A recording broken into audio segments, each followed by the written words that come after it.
لگا دے، سارا دولت، سارا پیسہ لگا دے، وہ امام تک نہیں پہنچ سکتا۔ امام پروردگار جہاں انسان سے بہت ساری چیزیں مانگ رہا ہے، وہاں قرآن میں قرآن کی آیتیں آپ ماشاءاللہ سب سنتے اور پڑھے لکھے مجمع ہے کہ پروردگار کہتا ہے کہ تم میری نصرت کرو، یعنی تم میری مدد کرو، میں تمہاری مدد کروں گا۔ اب خدا یہ جو انسان سے مدد مانگ رہا ہے، مومنین سے مدد مانگ رہا ہے، خدا کو کس مدد کی ضرورت ہے؟ آیا خدا نہ خواستہ خدا جو ہے وہ ضرورت مند ہے؟ خدا کو اپنی کسی چیز کے لیے انسان کی ضرورت ہے؟ وہ تو بے نیاز ہے، وہ تو کسی کا محتاج نہیں، وہ تو قادر مطلق ہے، وہ عزیز ہے، وہ حکیم ہے، یعنی اس کو کسی کی ضرورت ہی نہیں ہے۔ تو وہ کیوں کہہ رہا ہے کہ تم میری مدد کرو، میں تمہاری مدد کروں گا؟ اب یہ جو خدا اپنے بندے سے نصرت مانگ رہا ہے، یہ کیا نصرت ہے؟ یہ کس چیز کی مدد ہے؟ عزیزان محترم توجہ، قرآن کے مطالب ہیں۔ قرآن کو صرف پڑھ کے گزر جانا یا ثواب کمانے کا صرف مقصد نہیں ہے، قرآن تفکر مانگ رہا ہے کہ خدا کہتا ہے کہ تم میری مدد کرو، میں تمہاری مدد کروں گا۔ قرآن میں کہتا ہے کہ تم اللہ کو قرض دو، اللہ کو قرض دو، مگر خدا کو ہمارے پیسوں کی ضرورت ہے، خدا کو کسی چیز کی ضرورت ہے۔ خدا کیوں کہہ رہا ہے کہ تم مجھے قرض دو، پھر میں تمہیں جو ہے وہ ایک خیر عطا کروں گا، ایک کریم خیر عطا کروں گا۔ عزیزان محترم، یہی چند بہرحال مطالب ہیں جو آپ کے اذان علی میں منتقل کرنے ہیں۔ نہج البلاغہ میں حضرت علی ابن ابی طالب علیہ السلام، اللہم صلی علی محمد،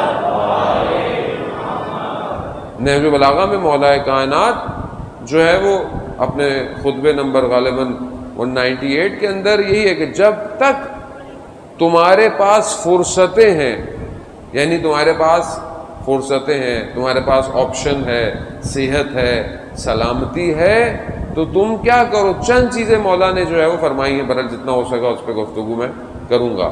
یعنی جب تک تمہارے پاس فرصت ہے، جب تک تمہارے پاس آپشن ہے کس چیز کا، تم صحت مند ہو، تمہاری روح سالم ہے، تو کیا کرو؟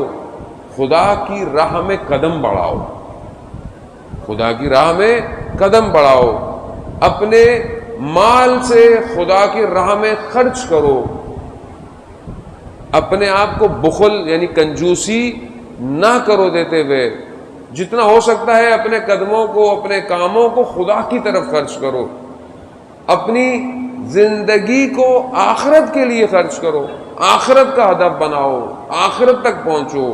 کیوں؟ کیونکہ نہج البلاغہ بہت ساری جگہوں پر جو ہے وہ دنیا کی باتیں کرتا ہے، تقریباً اچھی خاصی تعداد ہے نہج البلاغہ میں کہ جہاں دنیا کی تعریف ہے، دنیا کی مذمت ہے، دنیا کی ممدوح ہے۔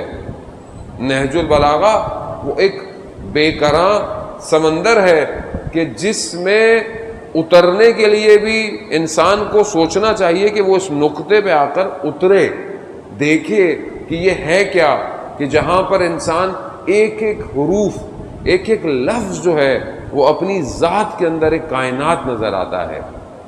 کیونکہ ہم بہرحال پڑھنے کا تو ہم لوگوں کو شوق ویسے نہیں ہے زیادہ، ہم لوگوں کو صرف سننے کا شوق ہے، اور اس پہ بھی ہم پتہ نہیں کیا کیا سنتے ہیں، صحیح بھی نہیں سنتے۔ تو بہرحال نہج البلاغہ ان کے لیے جو لوگ پڑھتے ہیں، تو ہم کوشش کریں کہ کم از کم ہم پڑھنے والی قوم بنیں۔ اور میری جوانوں سے گزارش ہے کہ اپنے علم کو، اپنے ذہنوں کو اصل جو بیسکس ہے ہماری، اس سے اس کو اسٹرکچر کو ڈیزائن کریں۔ صرف مجلس سننے سے بہرحال میں کیا آپ کو دوں گا کچھ گھنٹوں میں؟ ٹوٹے پھوٹے سے جملے دوں گا اور کچھ بھی نہیں دے سکتا میں۔ اصل آپ کو کتاب دے گی، وہ کتاب کہ جو آپ کے اپنے ذہن کے اسٹرکچر کو اسٹرانگ کرے۔ اس میں پہلی کتاب تو ہمارے اپنے عقائد کی ہے کہ ہم پہلے عقائد تو اپنے صحیح کریں۔ کل میں ایک جگہ بیٹھا ہوا تھا، جوان تھے، اور اتنی دین کی باتیں اور اتنے سوالات، اور یہ کیا ہے اور وہ کیا ہے اور یہ کیا ہے، تو میں نے پوچھا کہ آپ نے کم از کم عقائد پہ کتابیں تو پڑھی ہوں گی؟ تو اس میں سے کہا کسی ایک نے بھی نہیں پڑھی ہوئی تھی۔ ہمارے عقائد کیا ہیں؟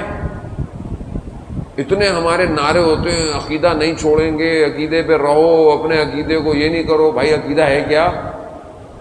عقیدہ کیا ہے ہمارا؟ کون سے ہمارے عقائد ہیں؟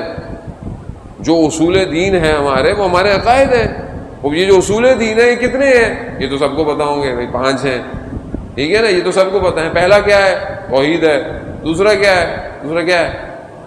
نہیں پتا. بچے کو پتا ہونا چاہیے. نہیں کہ تمہیں نہیں پتا، تمہارا قصور نہیں، تمہارے والدین کی غلطی ہے.